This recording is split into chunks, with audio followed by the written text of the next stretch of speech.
Morning po. Sige po. Hinahanayan ko po lahat na tumayo.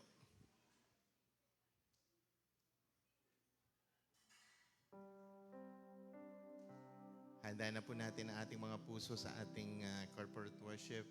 At sa pagsimula po ay tayo ay samahan niyo po ako sa maikling panalangin. Sige po. Father God, maraming salamat sa araw na ito na ibinigay niyo, Lord God, upang kami manambahan sa inyong harapan. Salamat dahil nandito kami, malakas ang aming pangangatawan. At itong katawan na ibinigay niyo po sa amin ay magsuserve para sa inyo. Tinataas po namin ang aming mga sarili, ang bawat isa na nandito upang mapurihan ka, mapasalamatan sa lahat ng aming gagawin sa aming pananambahang ito. Pasimula po sa mga kantahan, noon sa salita ng Diyos.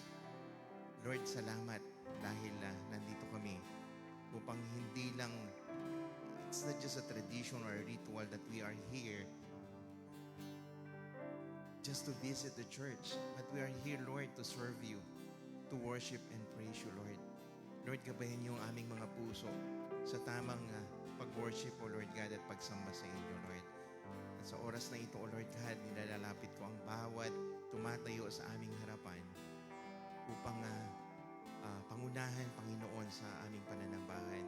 Simula po sa aming mga music team, sa aming mga pastor, sa mga sumasayaw dito sa harapan. Hindi po sila sumasayaw dahil gusto nilang ipakita ang kanilang mga talento. Kung hindi, ito'y sa ikalulugod ng inyong pangalan, Panginoon, at sa bawat isa na tatayo sa pulpito, Panginoon. Lord, inihahandog ko po, Panginoon, ang bawat isa na tatayo rito na ang inyong pangalan ang maitaas at hindi ang kanilang mga pangalan, Lord God. Pinupuri ka namin, pinapasalamatan mo, God. In Jesus' mighty name we pray. Amen.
Amen. Good morning, CCL. Morning. Morning, everyone. Morning. Pwede bang sumigaw ang mga anak ng Diyos na malaya ng Hallelujah? Hallelujah. Amen. Sabi ng John, if the Son set you free, you will free indeed. Amen. Malaya tayo. Malaya tayong lumapit sa Panginoon. Malaya tayong umawit, sumamba sa Kanya. Hallelujah.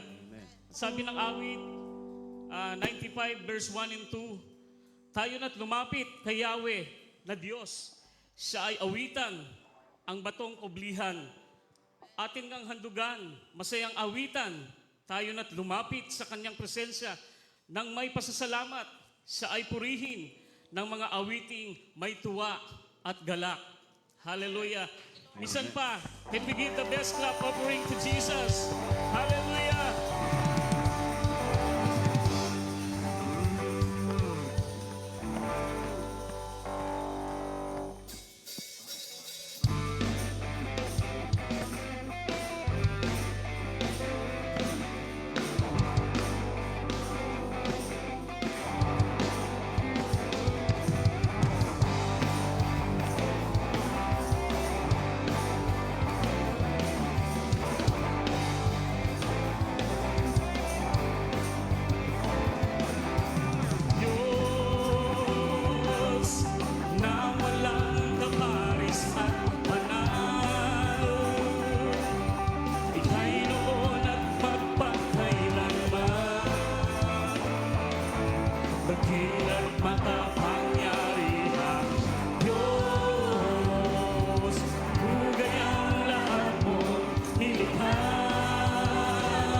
puso at isipan, sa kilos, sa salita, ay luwalhatiin ka. Luwalhatiin ka. Sa kawakan, sa kalangitan, maging sa lupa at karagatan, luwalhatiin ka. Luwalhatiin ka. Sa puso at isipan, sa kilos, sa salita, ay luwalhatiin ka. Luwalhatiin ka. Sa kawakan, sa kalangitan, maging sa lupa at karagatan, luwalhatiin ka. Luwalhatiin ka. Sa puso at isipan, sa kilos, sa salita, luwalhatiin ka.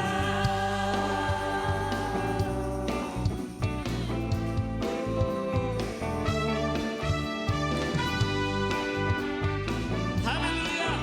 Patuloy natin sabayin ang dakilang Diyos. Kung aking mamasdan ang kalawakan, hindi ko maunawaan ang iyong dahilan kung bakit ako pinili mong inalagaan. Di ko kayang isipin, hindi ko kayang sukatin ang pag-ibig mo, Jesus, na iyong binigay sa akin. Salamat, salamat, O Jesus, sa pag-ibig mo. Walang ibang nagmahal sa akin ng katulad mo.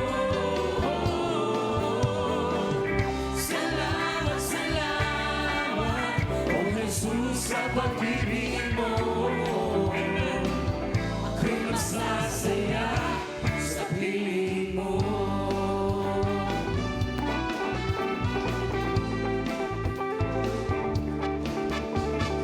Kung may pagsubok man o kaibigan, ako ay may lalapitan. Ikaw, Jesus, ang aking sandigan, hindi mo ko pababayaan. Di ko kayang isipin, hindi ko kayang sukatin ang pag-ibig mo, Jesus, na iyong binigay sa akin. Sabay-sabay tayo. Salamat, salamat, O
Jesus, sa pag-ibig mo,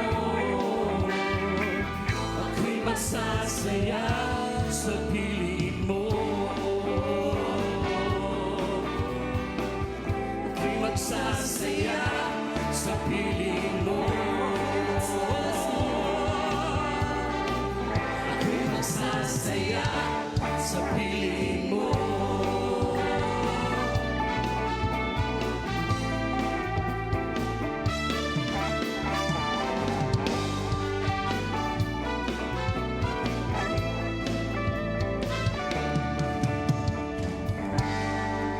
Hallelujah! Salamat, O Diyos. Salamat sa pag-ibig mo sa bawat isa sa amin. Patuloy po kaming nagpupuri at nagpapasalamat sapagkat tunay nga, Panginoon, na kami po ay iyong inibig, pinatawad, kinalinga, Panginoon.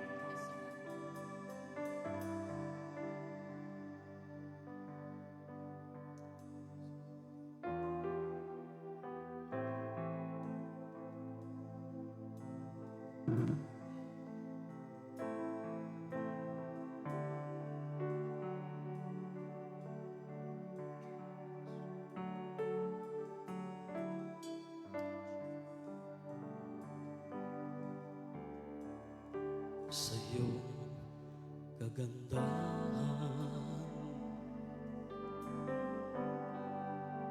sambahin ka.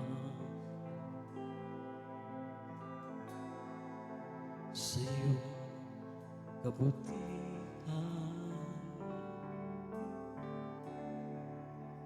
purihin ka. O Diyos, ang ngalan mo, banal, luwalhati, Panginoon, itataas ka namin, ngayon at kailanman, magpawalang hanggan, sambahin ka. Sa iyong kagandahan,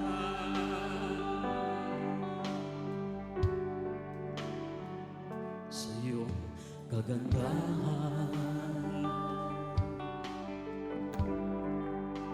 sambahin ka.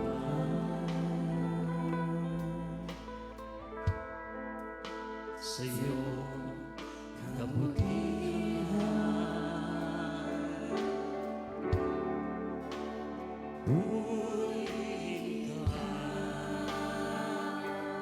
O Diyos, ang ngalan mo, banal ay luwalhati, Panginoon, itataas ka namin,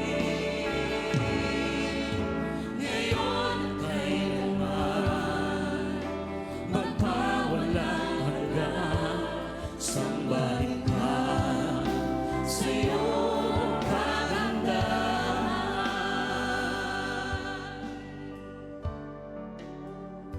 sa iyong kagandahan, sambahin ka.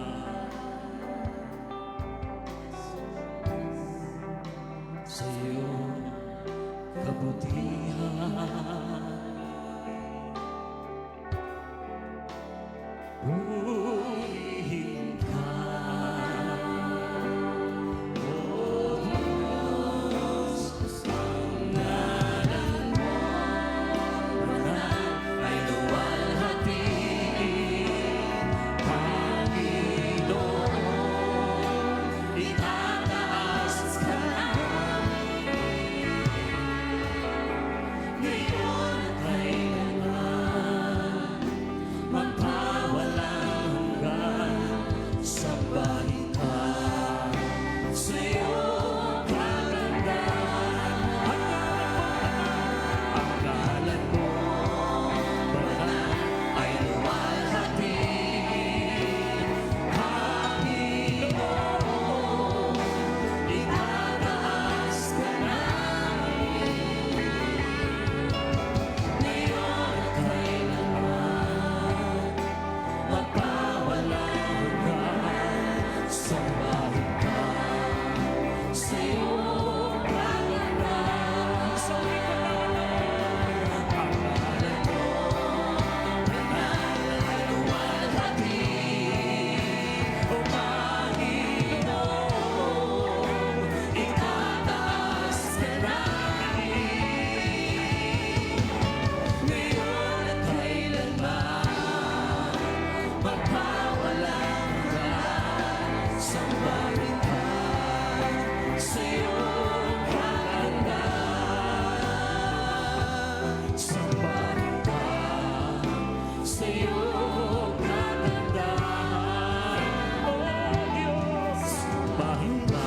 sa iyong kagandahan.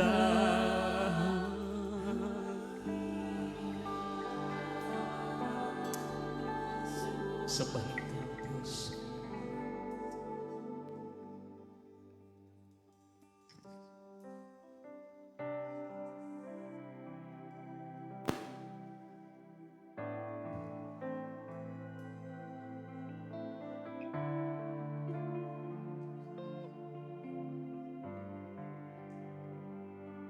Kami lumalapit,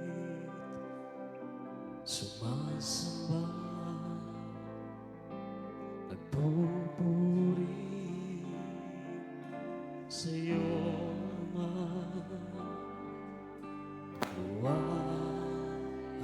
Luwalhatiin ka, O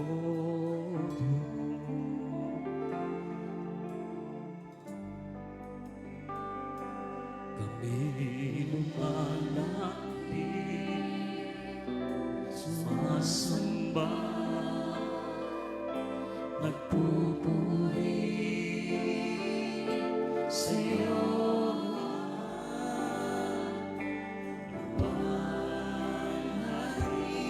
luwalhatiin ka, O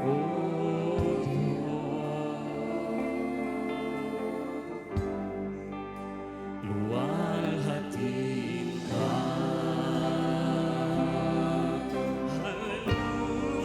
Hallelujah.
song to the Lord from our hearts. Pinupuri ka namin, O Diyos, kahit tapat.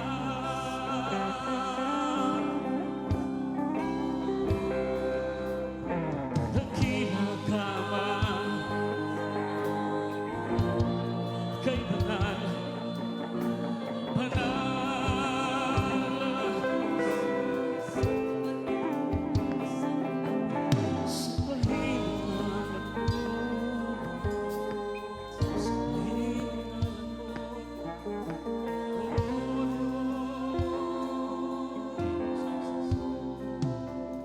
Hallelujah. Salamat kilang Diyos. Tunay nga, Panginoon, patuloy po naming nararanasan ang iyong presensya. Tunay nga, Panginoon, sa aming kalagitnaan, kay naririyan, Panginoon. Salamat, Panginoon, sa iyong kabutihan, sa iyong pag-ibig sa bawat isa sa amin. Kaya, Panginoon, nararapat lang na ikaw ay aming sambahin, pasalamatan sa amin po mga buhay. Amin po binabalik ang pinakamataas na papuri at pagsamba sa iyo, O Diyos. Pinupuri ka namin, dinadakila ka namin, dakilang Diyos. Ito po ang aming pinakamataas na papuri at pagsamba sa pangalan ng aming Panginoong Hesus. Ang lahat po ay magsabi na, Amen.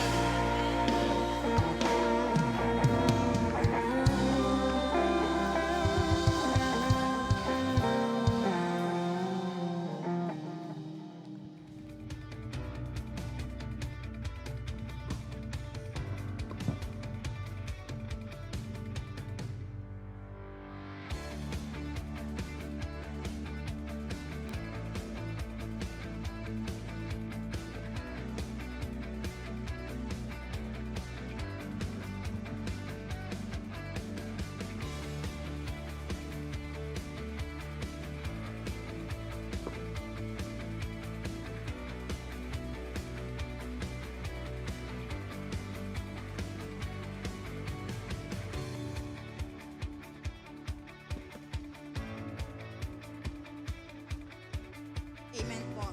Tunay na napakasarap po magpuri sa Panginoon. Amen. Naranasan niyo po ba yung presensya ni Lord sa umagang ito? Hallelujah. Isang mapagpalang umaga po sa inyong lahat. Narito po tayo uli para magbigay sa Panginoon. Tunay na yung pagbibigay natin kay Lord, ito po ay isang gratitude natin kay Lord ay sa pagmamahal, sa pag-iingat niya po sa atin. Amen po ba? Hallelujah. Basahin po natin yung pangako po ni Lord sa Malakay.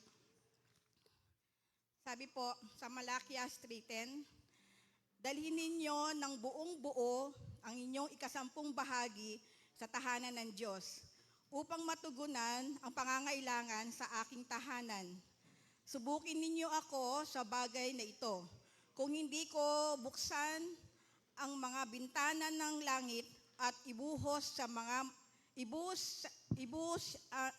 inyo ang masaganang pagpapala. Amen. Paano po tayo magiging tapat, Lord, sa pagbibigay, lalo na sa ating iglesia? Katulad po, di po ba sa ating pamilya?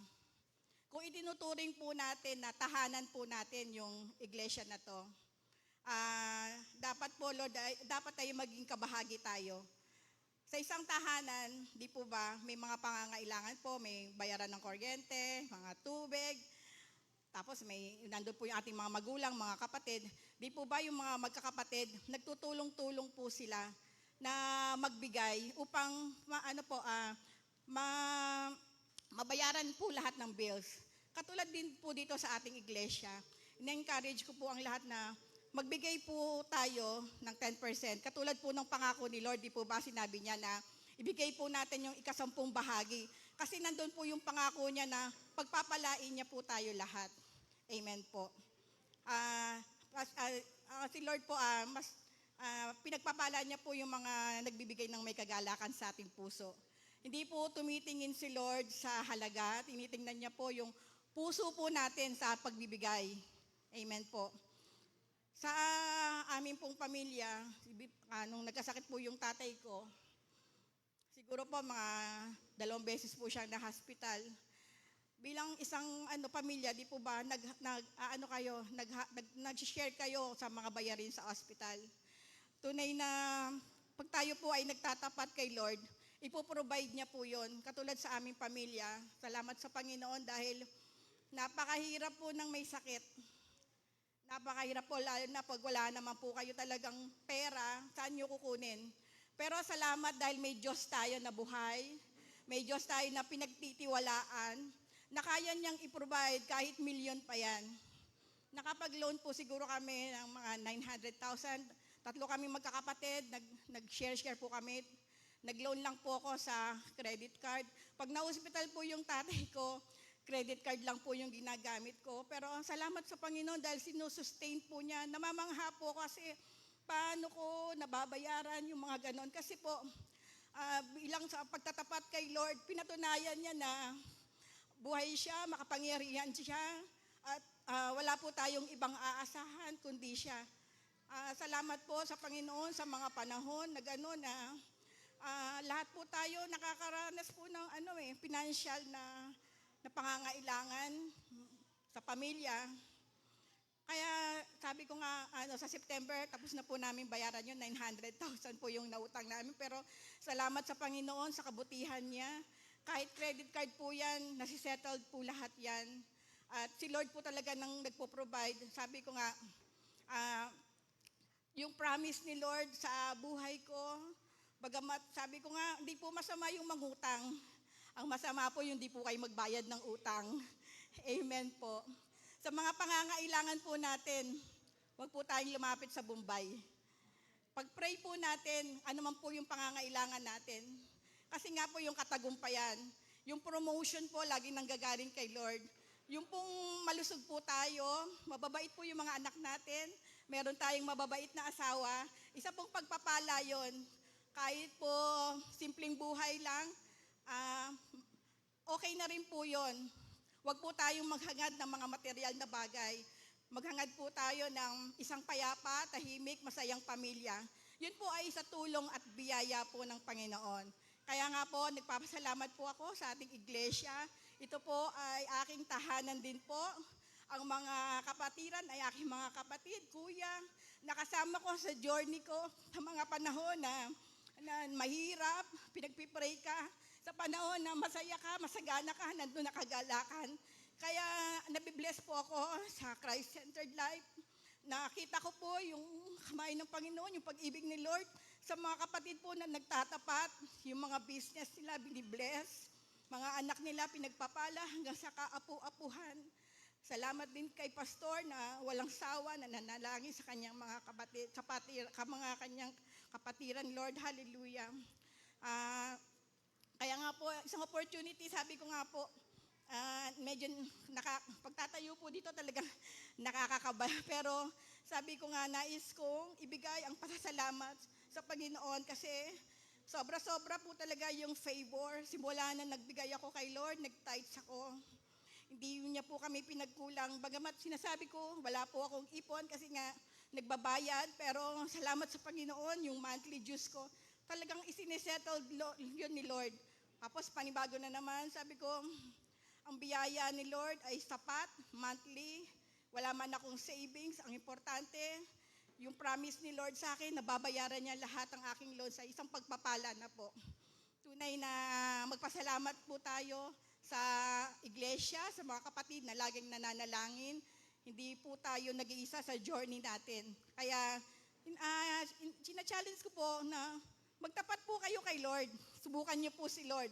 Kasi nandun po yung pangako niya eh. Minsan po kasi, meron na po mga parating na blessing, nagkakaroon lang ng hindrance kasi hindi po tayo nakakapagbigay. Subukan niyo pong ibigay ang para sa Panginoon at bubuhos po ang mga pagpapala na nararapat sa iyo. Kaya tayo po ay yumuko at manalangin. Hallelujah. Diyos Ama sa langit, nagpupuri kami, nagpapasalamat sa iyo. Tunay, Lord, na napakabuti mo po sa bawat isa sa amin. Dalangin ko po, Panginoon, na turuan mo kami, bigyan mo kami ng pusong makapagbigay, bigyan mo kami ng kagalakan sa aming pagbibigay, O God. at i-bless mo po lahat ng mga kapatid namin na magbibigay at nagtatapat sa iyo. Ito po ang aming samod dalangin sa matamis na pangalan ni Jesus. Amen. Amen.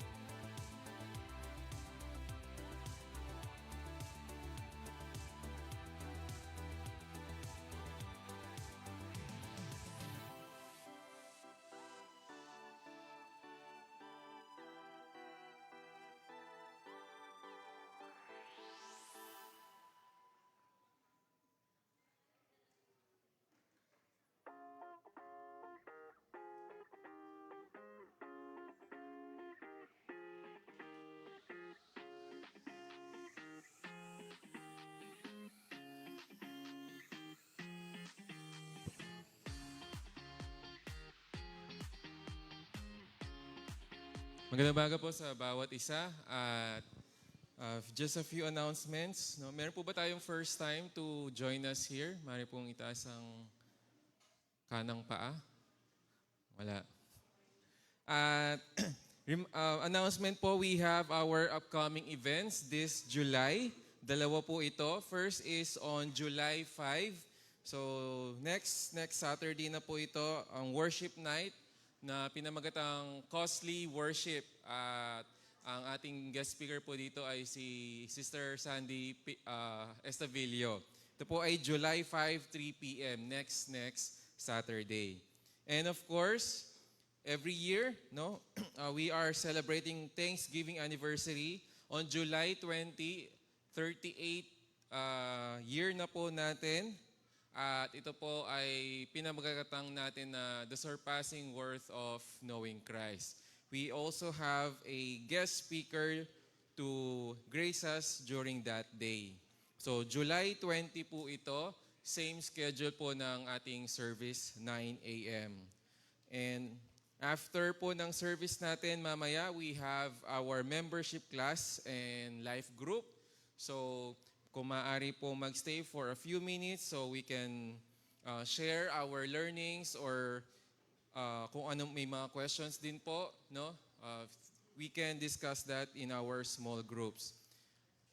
Before we hear God's word, we are now on question number 25. So again po, ang New City Catechism po is a Q&A format to teach to teach po kung ano yung pinapaniwalaan natin bilang isang mananampalataya. So this is what distinguishes us from all other religions. So ang pinag-aaralan po natin dito is not different from the other Christian churches, no? Sapagkat ito po yung mga basic na paniniwala natin na hango sa salita ng Panginoon. Ang kamatayan ba ni Kristo ay makapagpapatawad sa lahat ng ating mga kasalanan? Ang sagot po ng Biblia through the words of Paul in his letter to the Corinth in chapter 5 verse 21, oo. Dahil ang kamatayan ni Kristo sa krus ay sapat at nabayaran na nito ng buo ang lahat ng ating mga kasalanan. At dahil sa kahabagan ng Diyos ay ipinagkaloob niya sa atin ang katwiran ni Kristo. Ano pat itinuturing niya itong sa atin na at hindi na niya inaalala pa ang ating mga kasalanan. Amen po ba? So, let's continue worshiping God by listening to His Word as delivered by Pastora Vicky Versosa.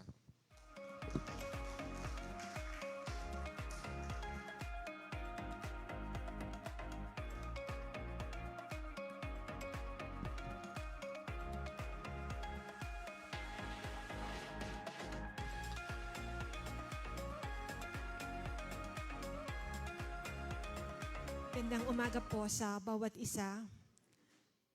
Nais ko pong ihatid ang mensahe mula po sa Hebrews chapter 11. Actually, ito po'y continuation lamang ng aking pong message last month. So, the heroes of faith. Dahil dito po sa chapter 11 ay nailahad yung maraming pangalan mula sa lumang tipan na kung saan dahil sa kanilang pananampalataya ay naitala ang kanilang mga pangalan dito po sa ating Biblia. So kahit na somehow ang iba ay meron pong mga kahinaan, pero hindi po i-disregard ng mga author ang kanilang mga pangalan at kung paano ang pananampalataya nila ay pinagtibay at napanghawakan. At kahit na hindi po nila natanggap yung mga pangakong yun, pero somehow ay umasa po sila na makakamtan nila ang mga pangako ng Diyos sa kanilang buhay. So, I will be reading in Hebrews chapter 11, verse 23 hanggang lamang po, verse 31. Inaanyayahan ko po ang lahat na tumayo pansamantala as we read again, Hebreo chapter 11, verse 23. Dahil sa pananampalataya, ang mga magulang ni Moises ay hindi natakot na sumuway sa utos ng hari. Nang makita nilang maganda ang sanggol, itinago nila ito sa loob ng 3 buwan. Dahil sa pananampalataya, tumanggi si Moses nang siya'y magkaroon ng sapat na gulang na tawagin siyang anak ng prinsesang anak ng hari. Inibig pa niyang makihati sa kaapihang dinaranas ng bayan ng Diyos kaysa magtamasa ng mga panandaliang aliw na dulot ng kasalanan. Itinuring niyang higit na mahalaga ang pagtitiis sa hirap dahil sa Mesyas kaysa sa mga kayamanan ng Ehipto, sapagkat nakatuon ang kanyang paningin sa mga gantimpala sa hinaharap. Pananampalataya din ang nag-udyok kay Moises na lisanin ang Ehipto nang hindi natatakot sa galit ng hari. Matatag ang kanyang kalooban sapagkat parang niyang nakita ang Diyos. Dahil din sa pananampalataya, itinatag niya ang Paskwa at inuutos sa mga Israelita na pahiran ng dugo ang pintuan ng kanilang mga bahay upang wag patayin ng anghel ng mamumuksa ang kanilang mga panganay. Dahil sa pananampalataya, nakatawid ang mga Israelita sa dagat na pula na parang lumalakad sa tuyong lupa, samantalang nalunod naman ang mga Ehipsyo nang ang mga ito'y tumawid. Dahil sa pananampalataya, ang mga Israelita ay gumuho ang pader ng Jericho matapos silang maglakad na palibot nito ng 7 araw. Dahil sa pananampalataya, si Rehab, ang babaeng nagbebenta ng aliw, ay hindi napahamak na kasama ng mga ayaw sumunod sa Diyos sapagkat malugod niyang tinanggap or pinatuloy ang mga espiyang Israelita. Purihin po ang pagkabasa ng salita ng Diyos. Sandali po tayong manalangin. Panginoon, salamat po sa mga oras na ito. Dumadalangin po kami ng kapangyarihan na nanggagaling sa inyo. Ang pagmiministeryo ng banal na Espiritu ang siyang sumaamin upang lubos po naming maunawaan ang mga patungkol sa mga karakter na ito mula sa lumang tipan na kung saan ay naipahayag ang kanilang mga pananampalataya sa kabila na hindi naman po nila nakamtan yung mga inaasahan po nila. Subalit, meron po silang tinatanaw na magandang pangako mula po sa inyo. Ganon din sa aming lahat. Dalangin ko, Panginoon, na patuloy na ma-establish, tumatag ang aming pananampalataya at patuloy na manghawak sa mga pangako mo, Panginoon, kahit na minsan ay dumadaan sa madidilim na bahagi ng buhay, subalit sa katapusan po nito ay mayroong pag-asa, mayroong liwanag, may mga pangako ka na hatid sa aming lahat. Sa pangalan nga po ni Jesus, Amen. Maaari na po kayong makaupo. So dito po sa Hebreo chapter 11 ay naitanghal ang maraming pangalan ng mga tao na nakita natin sa iba't ibang kaparaanan, nagpahayag ng kanilang pananampalataya kay Yahweh. No po? Sa King James po, sabi po dito, konting review kung paano dinefine ang pananampalataya. Sa Hebrews chapter 11, sa King James Version, faith is the substance of things hoped for, the evidence of things not seen. So, ibig sabihin, yung pananampalataya ay isang bagay na kahit na hindi mo nakikita ay ebidensya na po ito na meron kang tinatanaw, meron kang panghahawakan na pangako mula sa Diyos. So, substance of things hoped for and the evidence of things not seen. So, minsan, di ba, lalo na po sa mga tao, hindi ganoon kadali ang maniwala. Di ba? Meron tayong naririnig na to see is to believe. Makita mo muna bago ka maniwala. Pero sa Diyos, manampalataya ka na muna bago mo makita yung mga bagay na inaasahan mo. At sa NIV, faith is confidence in what we hope for and assurance about what we do not see. So ito po isang kumpiyansa, sabi po, a confidence in what we hope for. Isang confidence doon sa mga bagay na inaasahan mo at hindi lamang po yun. Ito'y assurance. Ito'y isang katibayan doon sa mga bagay na hindi pa nagaganap, hindi pa nangyayari. So, sa Tagalog naman po, mula sa mabuting balita, ang pananampalataya ay katiyakan na mangyayari ang ating mga inaasahan at paninindigan tungkol sa mga bagay na hindi nakikita. So, meron po ba tayong mga inaasahan na mga bagay? Alam ko po sa ating lahat, from the start, from the beginning, meron po tayong gustong mangyari sa ating mga buhay.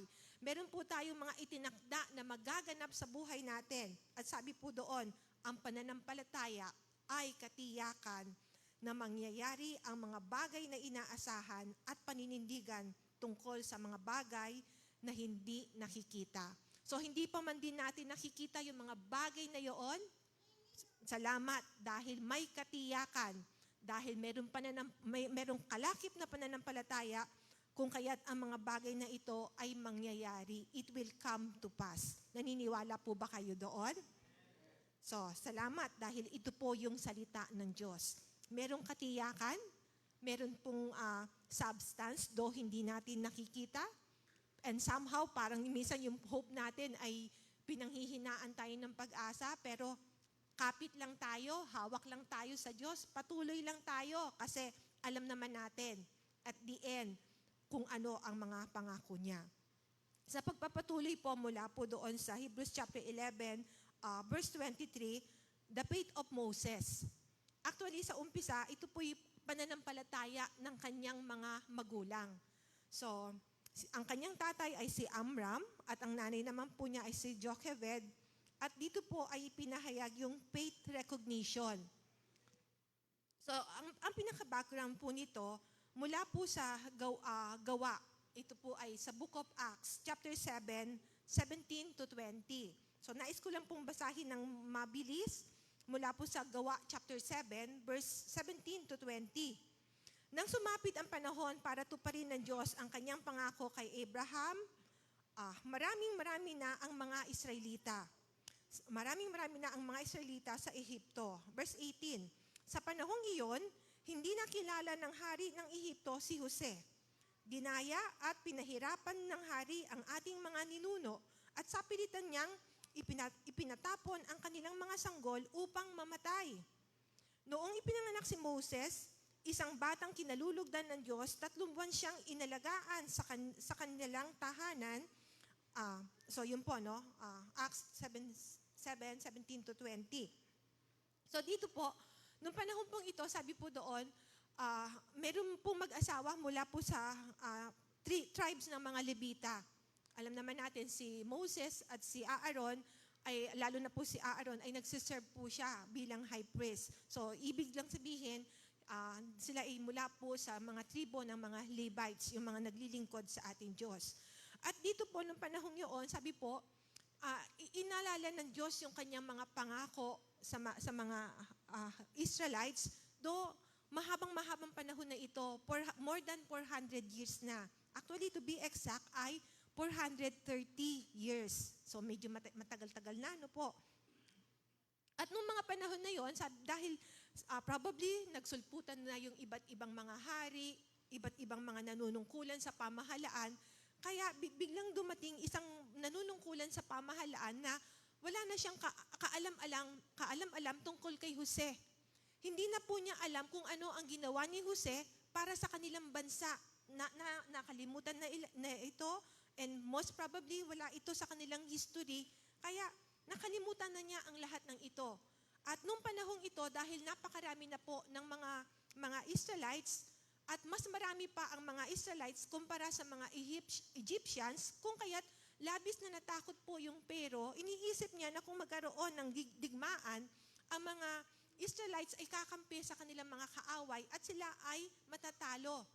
Kaya nagkaroon po siya ng isang itinakdang decree na lahat ng sanggol na ipapanganak, lalong-lalo na po yung mga lalaki, ay itatapon doon sa river. So, ibig sabihin ay papatayin agad. Mamamatay lahat yung mga sanggol na lalaki. So, pero dahil ang mga magulang ay may pagkatakot sa Diyos at hindi lamang po yun. Sabi po sa Exodus chapter 2 verse 2, she saw that he was a fine child. She hid for 3 months. Exodus chapter 2 verse 2 po yun. Moses was born, and he was no ordinary child. For 3 months, he was cared for by his family. Sa Acts po yun, chapter 7, verse 20.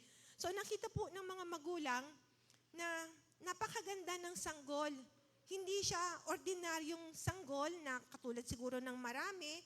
At nakita ng mga magulang na sabi po, he is no ordinary child. At for that reason, his parents cared for him for 3 months.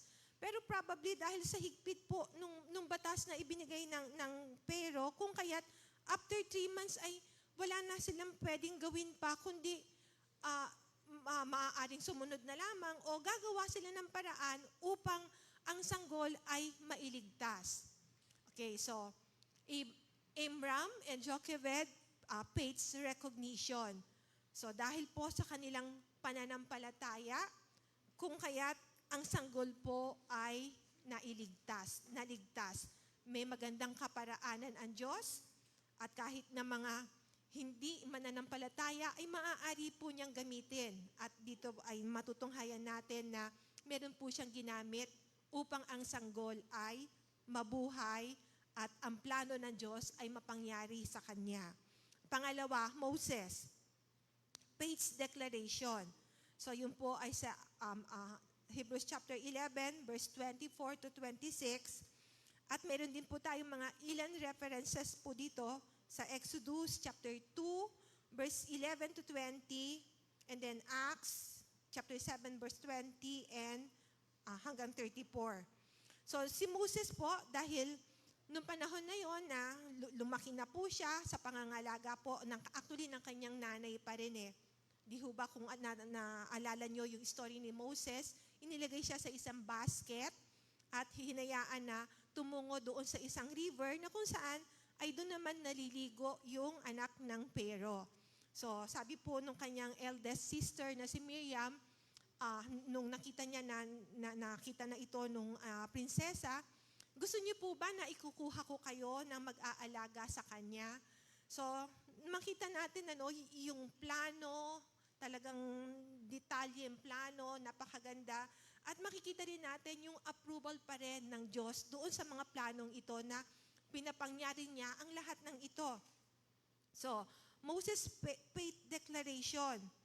At nung panahon na si Moses po ay lumaki na at alam niya sa kanyang puso na hindi po siya isang Ehipsyo, kundi siya po isang Israelite na ipamulat ito sa ng kanyang nanay na siya isang Hudyo at hindi siya isang Egyptians. Kaya kahit na nasa poder na siya nung kanyang Egyptian mother na inadapt po siya, at isang araw nung siya malaki na, lumabas po siya ng palasyo at nakita po niya yung kalagayan ng kanyang kapwa Hudyo na labis na nagbigay ng kabigatan sa kanyang kalooban. Nakita niya yung Egyptian na sinasaktan yung kapwa niya Hudyo, kung kaya't dito ay meron pong mga nangyari. So number 1, refuse sonship to Pharaoh's daughter. And number 2, choose to be mistreated along with the people of God instead of enjoying pleasures of sin. Number 3, he regarded disgrace for the sake of Christ greater than the riches of Egypt. And finally, number 4, looking ahead to his reward of renouncing sin for Christ. So dito makikita natin, probably just like si Joseph. Siguro kung iniisip ni Joseph na mag-shortcut na dahil maraming beses araw-araw na tinetempt siya nung asawa ng kanyang boss na samahan po siya or tabihan siya sa bed. Araw-araw po yun. Di ba ang hirap? And probably kung humanly speaking, probably pwede nating isipin, magandang pagkakataon na ito para umangat siya sa buhay, ma-recognize siya at magkaroon siya ng position dahil kung gagawin niya ito, is probably a shortcut. And dito rin po sa kalagayan ni Moses, nung makita niya na sinasaktan ang kapwa Hudyo niya, ay naglabis po yung pagdadamdam niya sa kanyang kalooban, kung kaya't nagkaroon po siya ng action na ginawa na sabi nga po dito, tinanggihan niya na ibilang siya na Pharaoh's, son of Pharaoh's daughter. At pinili po niya yung maging mahirap or mistreated along with the people of God instead of enjoying pleasure of sin. So maaari namang magsawalang kibo na lang siya dun sa nakita niya. I-disregard na lang niya yung mga nasaksihan niya at magpatuloy na lang siya bilang anak ng prinsesa. Pero meron po siyang pinili. Choose to be mistreated along with the people of God instead of enjoying pleasures of sin and regarded disgrace for the sake of Christ greater than the riches of Egypt. Mas pinahalagahan po niya yung kayamanan na makakamtan niya kesa doon sa kayamanan na pansamantala ay nararanasan niya nung panahon na iyon. So, at that time, mayaman po, maganda yung kalagayan niya bilang anak ng prinsesa o anak yung apo ng Pero dinisregard po niya ang lahat ng ito dahil meron mas mahalagang bagay sa kanya, looking ahead to his reward of renouncing sin for Christ. And next po, letter C, Moses. Moses' fearlessness. Verse 27, and then Exodus chapter 2, verse 15. So dito po, he left Egypt not fearing king's anger. And number 2, he persevered because he saw the invisible. So kanina may binanggit doon na Mesias, dito po sa verse 26, itinuring niyang higit na mahalaga ang pagtitiis sa hirap dahil sa Mesiyas kaysa mga kayamanan ng Ehipto, sapagkat nakatuon ang kanyang paningin sa mga gantimpala sa hinaharap.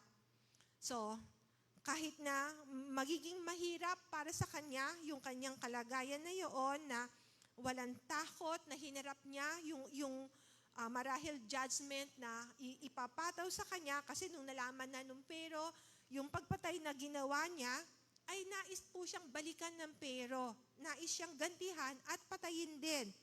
Kung kaya't, sabi po, he left Egypt not fearing the king's anger and nagpursige po siya. He persevered because he saw the invisible. Nakita niya yung mas maganda, mas mainam na pangako na naghihintay po sa kanya. Okay, so as we proceed in letter D, Moses faith's protection. Okay, verse 28. Dito po sa chapter 11 pa rin, verse 28. Okay. Dahil din sa pananampalataya, itinatag niya ang Paskwa at iniutos sa mga Israelita na pahiran ng dugo ang pintuan ng kanilang mga bahay upang wag patayin ng anghel na namumuksa ang kanilang mga panganay. So dito po mapapansin natin na itong Passover na ito, kept the Passover and the application of blood, the destroyer would not touch the firstborn of Israel. So, dito po, konting background po, do kanina ay medyo na ikikwento ko na. So dito po, after po nung 400 years or to be exact, 430 years, God determined to deliver the descendants of Abraham, Isaac, and Jacob from slavery. So, narinig ng Diyos yung kanilang panalangin. Narinig ng Diyos yung kanilang labis na pag-iyak kasi matindi na po yung sinasapit nilang kahirapan mula po sa kamay ng Pero. At narinig ng Diyos yung lahat ng mga pamimighating ito. Hindi po ito lingid sa Diyos. Na iparating ito sa Diyos kung kaya't gumawa po siya ng aksyon. So, God determined to deliver the descendants of Abraham, Isaac, and Jacob from slavery. He raised up Moses and commissioned him to be the leader of the Exodus. Yun po ay sa Exodus chapter 3 and chapter 4. In obedience to God's call, Moses confronted Pharaoh with God's mandate, "Let my people go." So, hinarap po ni Moses si Pharaoh. Though at first ay alam naman natin dun sa story, hesitant po siya. Kasi sabi niya, hindi po maayos yung aking pananalita. Bulol ako, magpadala na lang kayo ng iba, wag na ako. So hesitant po siya, ayaw niya. Kaya meron po siyang itinutulak na iba na haharap sa Pero. Pero hindi pa rin po niya nakuha na sumang-ayon ang Diyos sa kanya. So yung mandate na ito kay Moses, "Let my people go." So to impress on him the seriousness of this message from the Lord, Moses, by God's power, called down plagues as judgment on Egypt. So during several of these, Pharaoh agreed to let the Israelites go, but then failed on his obligation, on his decision once the plague was lifted. So mapapansin po natin, bago po umoo o bago po nakumbinse yung Pero na i-release na o palayain na yung mga Israelites, it took them 10 salot. 10 po yun. Una, pangalawa, pangatlo, hanggang dumating yung ikasyam, and finally, pansampu. So every time po na humaharap si Moses at si Aaron kay Pero, hindi po ganun kadali eh. Mahirap na kumbinsihin yung Pero.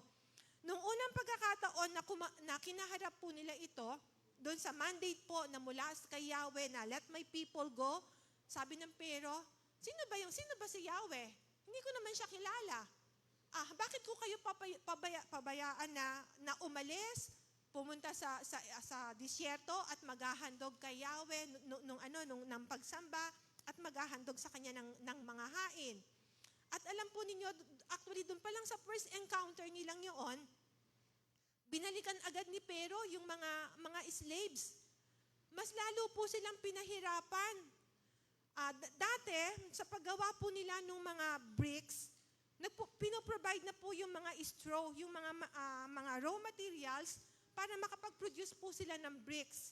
So after po nito, nung first encounter na ito kay Moses at kay Aaron, sabi ni Pero, pahirapan lahat yung mga slaves. Ngayon, the same quota, kung gaano kadami yung pinagagawa sa kanila sa bawat araw, bawat linggo, pareho pa rin yung ipoproduce nila. Pero wala na lahat yung mga raw materials. Hindi na ipoprovide ito sa kanila. Bahala na sila. So imagine, yung hirap na pinagdadaanan ng mga Hudyo bilang alipin. So, yun po yung unang pagkakataon na kung saan mas lalo pa po silang pinahirapan na wala po yung mga raw materials, sila yung maghahanap at pareho pa rin kung yung dami na dapat na gawin po nilang mga bricks. At hindi lamang po yun, kapag hindi po nila na ibibigay yung kanilang quota, sinasaktan po sila. Hinahagupit po sila dahil hindi po nila nami-meet yung nire-required po sa kanila ng Pero. Kaya, noong panahong yun, hindi po naging madali yung pagharap po ni na Moses doon kay Pero, at the same time, doon po sa mga Hudyo, kasi iniisip ng mga Hudyo na since mahaba ng panahon na naranasan nila na maging alipin, kontento na po sila sa ganoong kalagayan. Kaya, para sa kanila, Moses, na-enjoy na namin ang ganitong kalagayan. Don't bother us. Huwag mo na kaming guluhin pa. Nasanay na kami sa ganitong kalagayan, kaya huwag mo na kaming guluhin at mas lalo pang nagiging mahirap ang aming buhay. So, ganoon po yung sitwasyon nila. At dito ay hindi po nag-give way ang Diyos doon sa mga ginagawang ito ni Pero, kahit na napakahirap, mahirap para kay Moses at Aaron, mahirap para doon po sa mga tumatayong leaders ng mga Israelites, at the same time lalo na po doon sa mga slaves po na mga Hudyo. So mapapansin natin, unang yung salot, yung tubig ng river ay naging dugo, at mapapansin din po natin dito, maging yung lahat ng mga tubig sa mga tapayan ng mga naka-stack, naging dugo lahat ng ito. So wala silang mainom na tubig. As in, lahat ay naging dugo. At sabi ni Pero, sige, palalayain ko na kayo. Ibalik mo na yung tubig, yung dugo ay gawin na muling tubig. So, sige, paglabas ko dito, sabi ni Moses, ipapanalangin ko kay Yahweh na maging tubig na muli, maging clear na ulit yung water, it will turn into water at hindi na magiging blood. So, ganun.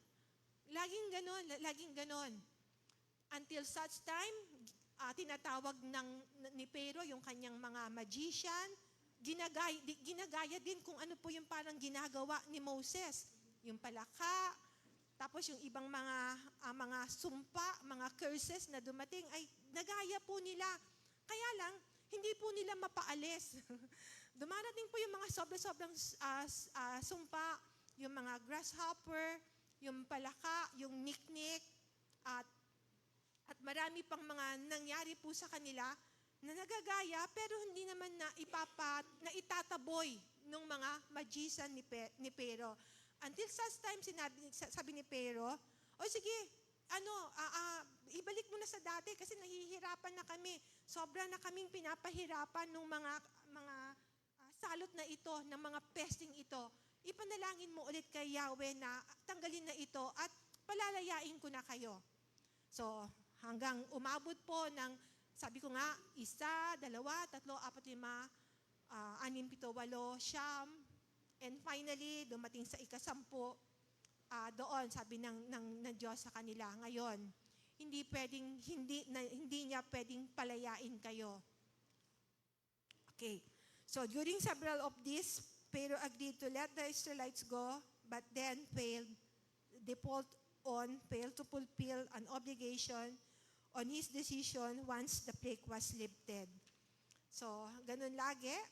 Kapag nawawala na yung salot, ay titigas na muli yung desisyon ni Pero at hindi na muli silang i-release. Hindi na sila ulit palalayain pa. And one instances na dumating, sabi ni Pero, sige, ano bang gagawin ninyo? Sabi nila, maghahandog kami sa Diyos, sasamba kami sa Kanya sa disyerto. At prior po doon, alam po ninyo ano yung sabi ni Pero sa kanila? Mga tamad lang kasi kayo eh. Tamad kayo, kaya iniiwasan ninyo yung mga trabaho na nakaatang sa inyong balikat. So, ganun po yung pahayag ni Pero against the Israelites. And finally, dumating sa isang pagkakataon, sabi niya, sige, sino-sino ba kayong pupunta roon? Sabi nila Moses and Aaron, lahat po kami. Mga lalaki, babae, mga anak, at even yung aming mga hayop na alaga ay kasama namin. Ay hindi pwede. Kayo na lang mga lalaki ang pupunta. Iwanan ninyo ang inyong mga asawa, iwanan ninyo ang inyong mga anak, iwanan ninyo ang inyong mga alagang hayop. Kayo na lang ang umalis. So kita niyo yung parang bargaining, kita niyo yung mga encounter na from time to time nagaharap po sila, from time na ililip up yung curse, yung plague na mawawala, ay babalik na naman yung pero na hindi, dito lang kayo, alipin lang kayo sa buong buhay ninyo. So ganun lagi yung sitwasyon. So until such time na hindi na po ganun ang nangyari. This time came for the 10th and final plague, the one that would give the Egyptians no other choice than to drive the Israelites out. God sent a destroying angel throughout the land of Egypt to strike down every firstborn, both men and animals. Yun po ay sa Exodus chapter 12, verse 12. So, dito po ay meron tagubilin sina Moses sa buong sa buong Israelites.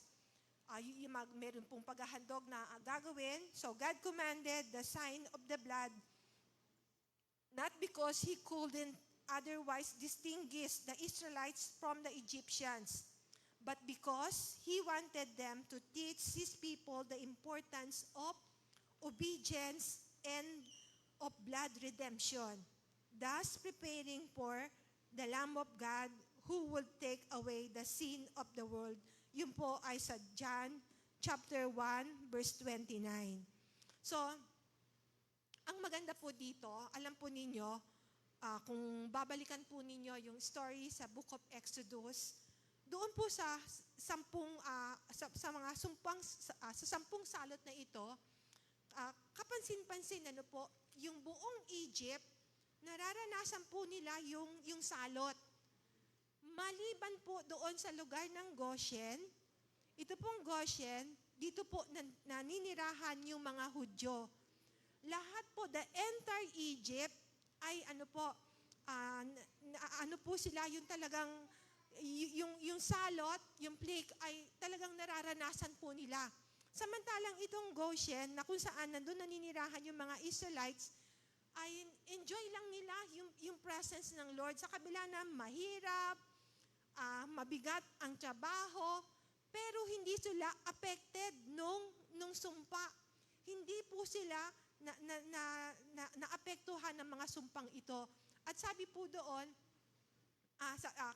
actually, yung palaka, nung dumating yung sumpa ng palaka, sabi po doon, kahit isang palaka, wala pong pumunta doon sa Goshen, doon sa kanilang lugar. At hindi po nila na-experience ang lahat ng sumpang ito. So, dahil ito po ay gawa, dahil ito ay kilos, dahil ito ay kamay ng Diyos na kung saan makikita natin na ang kapangyarihan niya ay nararanasan po ng kanyang bayan. So, ibig bang sabihin, bakit sinabi nila Moses na sila ay papatay ng isang taon na either na tupa o kaya kambing, tapos ipapahid yung dugo doon sa doorpost, doon sa pintuan nila, sa magkabilang side, tapos doon sa bahaging itaas nung pintuan. Dahil ba hindi kayang i-distinguish ng angel, nung destroyer, yung mga Egyptians doon sa mga Hudyo? Alam po, kasi di ho ba, nung ibinibigay po, nung ibinababa ng Diyos yung mga 10 sumpa, yung mga curses na ito, mapapansin ninyo, yung lugar na kung nasaan sila, hindi po sila naaapektuhan. Hindi po sila tinatamaan. Kahit na wala pong ibinili na gagawin po sila. Samantalang dito sa ikasampung salot na ito, sabi meron po silang dapat gawin. Magpapatay ng tupa, 1 taon, at hindi lamang po yun. Ang dugo ay ipapahid doon sa doorpost. Okay. So God commanded the sign of the blood not because he couldn't otherwise distinguish the Israelites from the Egyptians. Hindi po. Hindi dahil hindi ma-distinguish or hindi nila mapagkilanlan sino ba yung Hudyo, sino ba yung mga Egyptians. Alam yan nung yung angel na dadaan. Kilala niya ang mga Hudyo. Pero nais ng Diyos na turuan ang mga Israelites yung obedience. He wanted to teach his people the importance of obedience and of blood redemptions. So meron pong paghahanda na ginagawa ang Diyos. At ito nga po yung sabi, behold the Lamb of God that take away the sins of the world. Yun po ay sa John chapter 1 verse 29. So sa pagpapatuloy po natin, the faith of the Israelites, ito po ay sa Exodus 29 to 31. Ito po yung letter A, Israel, faith preserve. Okay. So nung finally po, nung namatay po kasi yung mga firstborn ng mga Egyptians, even yung mga firstborn ng kanilang mga alagang hayop, doon ay bumigay na yung Pharaoh at sabi niya nung panahon na yon, sige, umalis na kayo, lisanin nyo na ang lugar na ito or else baka kaming lahat ay mamatay pa ng dahil sa inyo. So probably dahil nawalan po siya ng firstborn niya at alam naman natin yung firstborn ay napakahalaga dahil ito po yung susunod sa kanyang panunungkulan. Kapag nawala na po siya, ito po yung maghahari sa Egypt. Pero since nawala po itong firstborn niya, kung kaya't nagpasya na rin po siya na lisanin ng mga Hudyo yung Egypt po. So,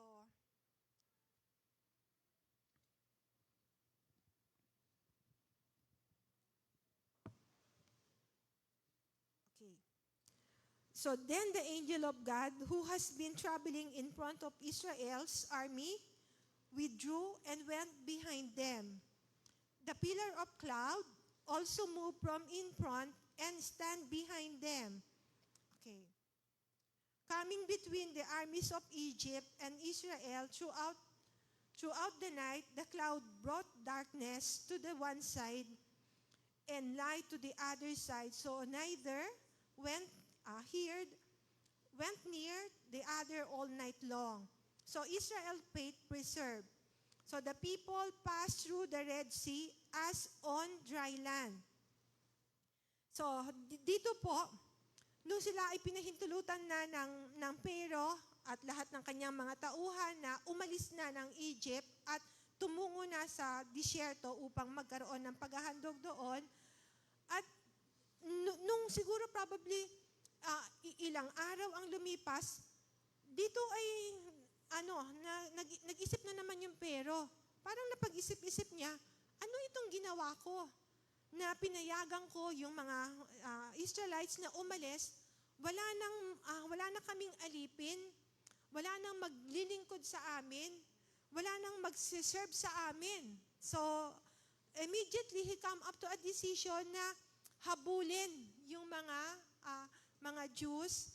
At I think yung dito is, I don't know kung 600 or 900 yung kanyang chariots na ipinahanda.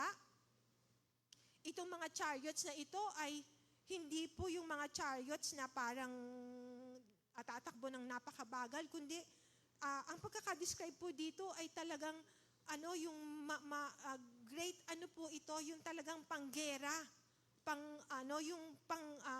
panahon ng pakikipagbaka sa kanilang mga kalaban. Isipin ninyo, ang hahabulin nila ay mga slaves. For 430 years, hindi po nila naranasan na makipagbaka, makipaglaban. Anong alam nila sa pakikipaglaban? Tapos hahabulin sila ng mga mighty army, mga mighty warriors na sanay sa pakikipaglaban. So, hinabol po nila ang mga Hudyo So dito nga po, Israel faith preserved. So the people passed through the Red Sea as on dry land. Sa Exodus, I think, chapter 14, tapos 15 to 31, dito nga po, mapapansin natin, sa kanilang paglalakbay, the angel of God who has been traveling in front of Israel's army withdrew and went behind them. So may pinadala ang Diyos na angel of God, sabi po doon. Traveling with them, at nandun po yung angel of God na ito sa front po, sa unahan ng mga nagtra-travel na mga Jews. At nung panahon na sila po ay hahabulin na ng mga Egyptians, even po yung pillar of cloud, alam naman po natin, ano po yung mga signs na ipinakita ng Diyos na siya ay sumasa kanila. Ang presensya ng Diyos ay nasa kanila, sa kanilang paglalakbay. So ang Diyos ay nag-provide ng pillar of fire sa gabi and pillar of cloud. May cloud na lumalambong sa kanila sa araw. At sa gabi naman yung pillar of fire. So itong pillar of cloud na ito ay, sabi po, also moved from in front and stood behind. So ito pong pillar of cloud na ito, na dati ay nasa unahan nila, ay pumunta sa likodan ng mga Hudyo. At dito po ay, ang ginawa po ng cloud na ito, sabi po, throughout the night, the cloud brought darkness to one side and light to the other side. So imagine this, itong cloud na ito na kung saan nagsisignify ng presence ng Lord, dalawa po yung bagay na ginawa po niya. Nag-provide po siya ng darkness doon po sa likodan ng mga Hudyo kasi doon manggagaling yung kanilang mga chariots dahil hinahabol sila kaya nasa likod po. Ang ginawa po nung pillar of cloud na ito, the presence of God, ay naghatid po siya ng sobrang kadiliman, darkness. At doon naman sa unahan na kung saan nandun po yung mga Israelites, naghatid po siya ng light. So darkness to one side and light to the other side. So neither went near to the other all night long. So ang makikita natin sa kabila ng mga maraming karanasan na ito, maraming mga sa journeys nila, talagang sobrang napakahirap. Parang kita nyo, no? Kung tayo po ay, it's either nanonood tayo sa ating sa TV, o kaya hindi na kasi uso yung mga comics no? Hindi na uso yung mga comics way back nung mga 80s, mga way back 80s na uso pa yung comics na may mga sinusubaybayan na istorya, binabantayan at hindi pinalalampas. So dito ay parang punong-puno ng buhay. Punong-puno ng istorya. Punong-puno ng pakikipagbaka, pakikipagsapalaran, at talagang buhay at kamatayan yung talagang tinatahak po nila. Pero sa lahat ng ito, nakita natin, ang Diyos ay nasa kanila. Ang Diyos ay nasa panig ng mga Israelites. At hindi po sila iniwan kahit minsan. So Israel faith preserved. The people passed through the Red Sea as on dry land. So, nung panahon na tumatawid na po sila doon, ginawa po ng Diyos na lumakad po sila sa dry land.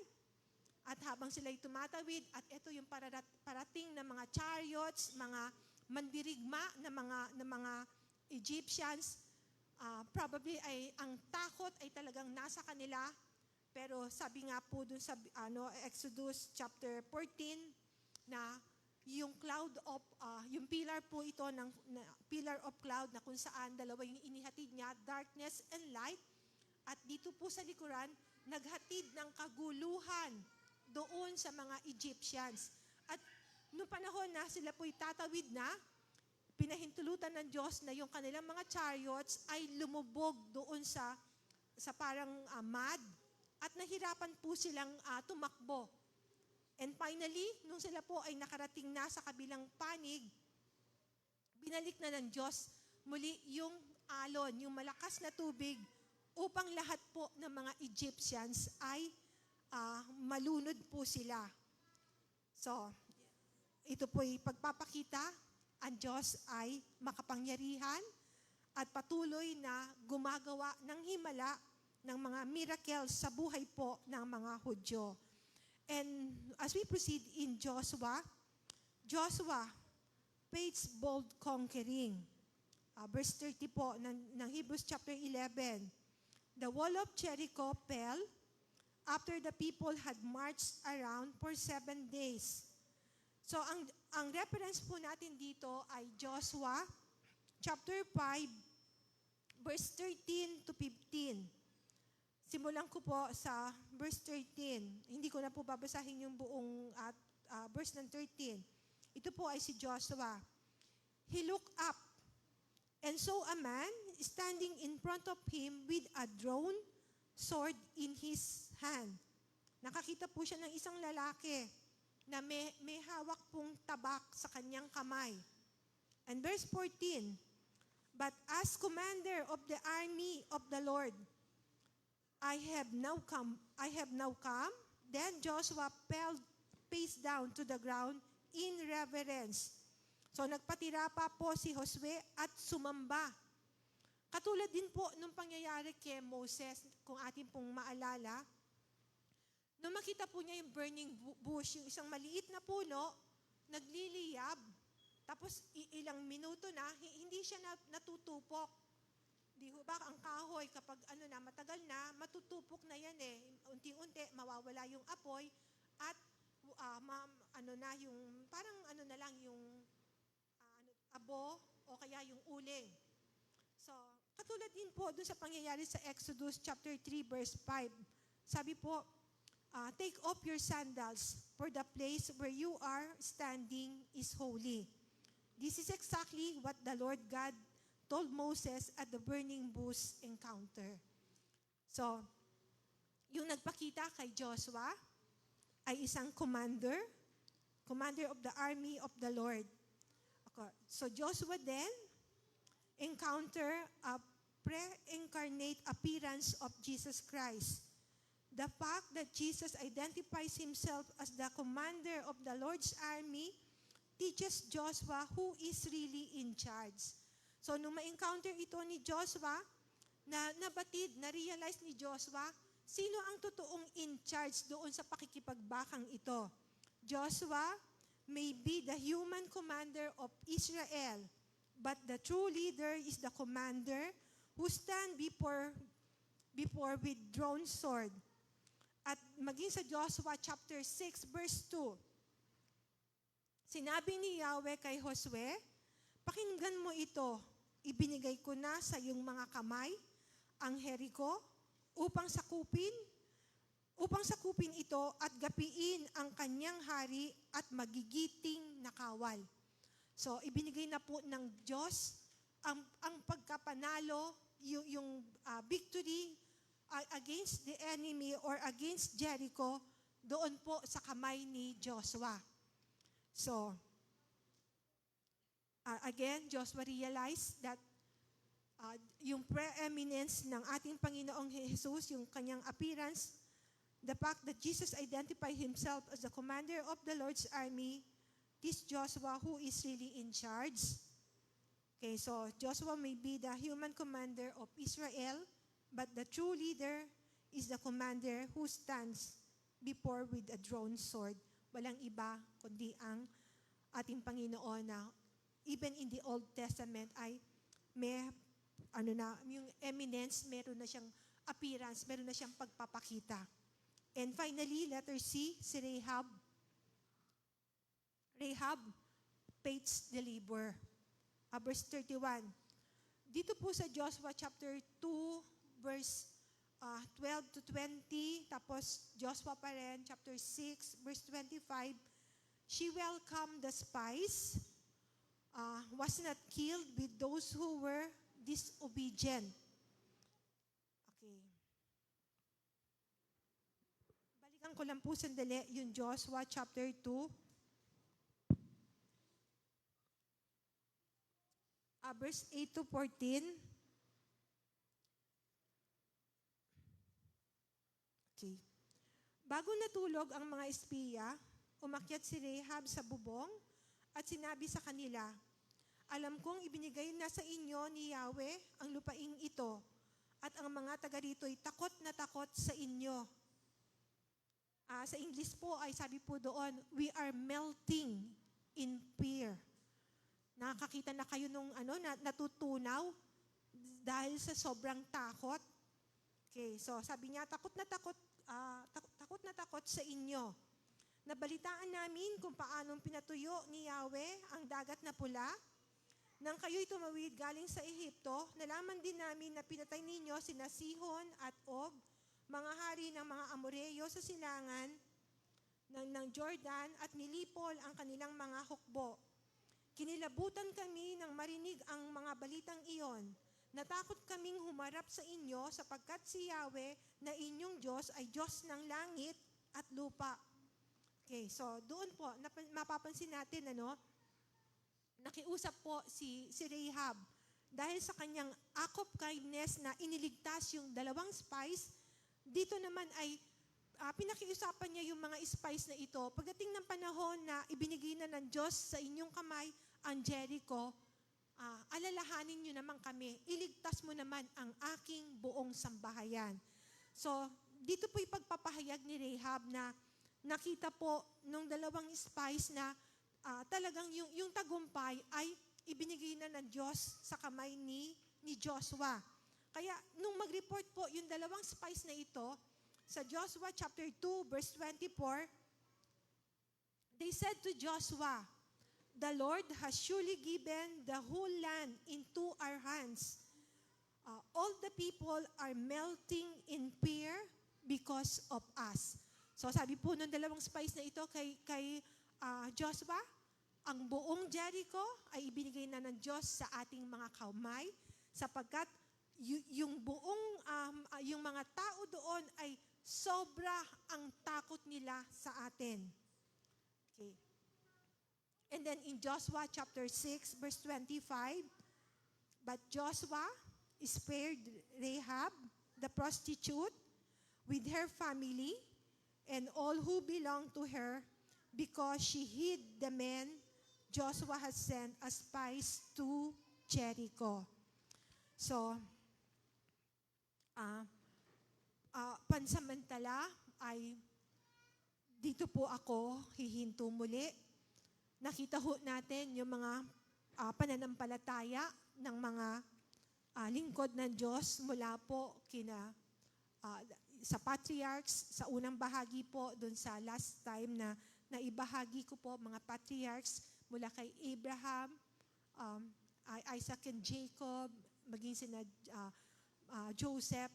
And dito po sa pangalawang bahagi, yung pananampalataya ni Moses mula sa kanyang mga magulang, kay Moses, sa buong Israelites, kay Joshua, and even kay Rahab.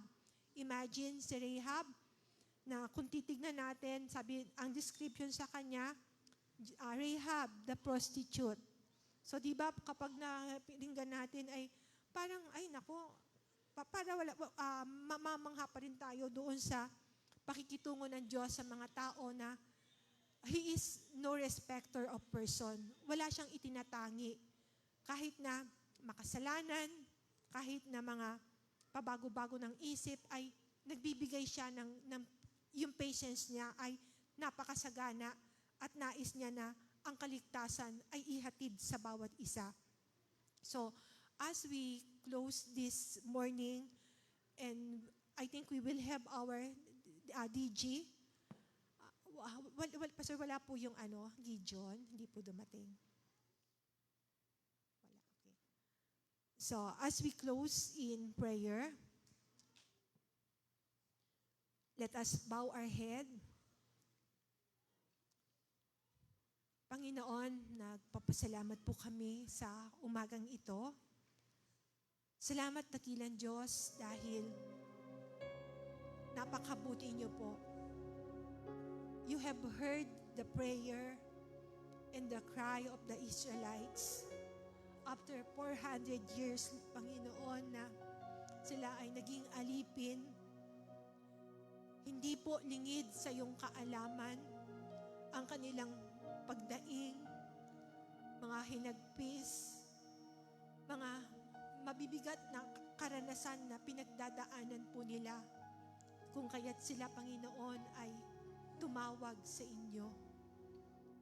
Panginoon, salamat dahil ino-honor mo yung mga pananampalataya ng mga taong ito mula sa lumang tipan.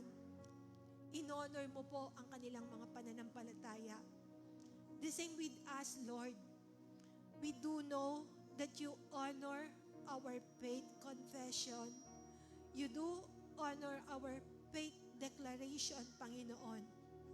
Ano man po yung mga pinanghahawakan po namin sa mga panahong ito, ano man po yung mga kalagayan namin, kami, Lord, ay patuloy na umaasa, patuloy na tumitiwala.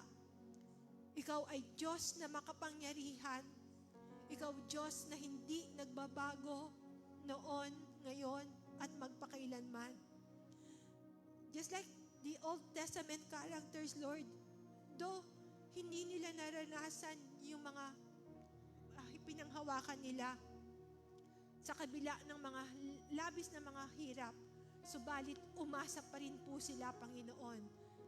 The same with us, Lord. Salamat dahil nararanasan namin yung mayamang provision mo sa buhay ng bawat isa.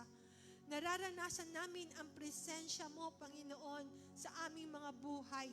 Nararanasan namin, Panginoon, yung protection na inihahatid niyo po sa araw-araw ng aming mga buhay. Kaya, Panginoon, ipinagpapasalamat po namin ang lahat ng ito. Lord, maraming salamat sa kabutihan mo, sa kapangyarihan mo, sa patuloy na pagkilos niyo po sa aming mga buhay. Salamat, dakilang Diyos. Pinupuri ka po namin at pinasasalamatan. Lord, as we close in our prayer this morning, we continue ask for your blessing, for your presence, for your protection, for your provision for each and every one of us. Salamat, Panginoon, sapagkat napakasagana ng pagpapala, maging ng pakikitungo niyo po sa aming lahat. Pinupuri ka po namin at pinasasalamatan. Maraming salamat. Ngayon, ang pag-ibig ng Ama, ang pagliligtas ng Anak, at ang pakikipisan ng Espiritu Santo ay sumaatin hanggang sa muling pagbabalik ng ating Panginoon. Lahat po yung magsabi ng Amen.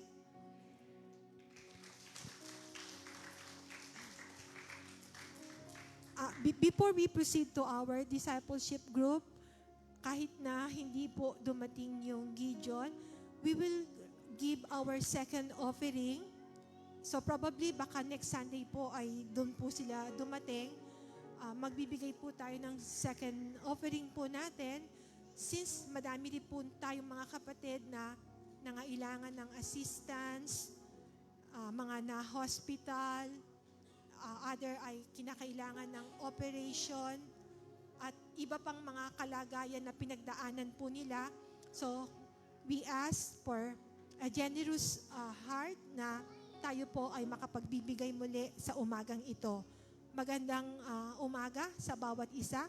Ang pagpapala ng Diyos ay sumaating lahat.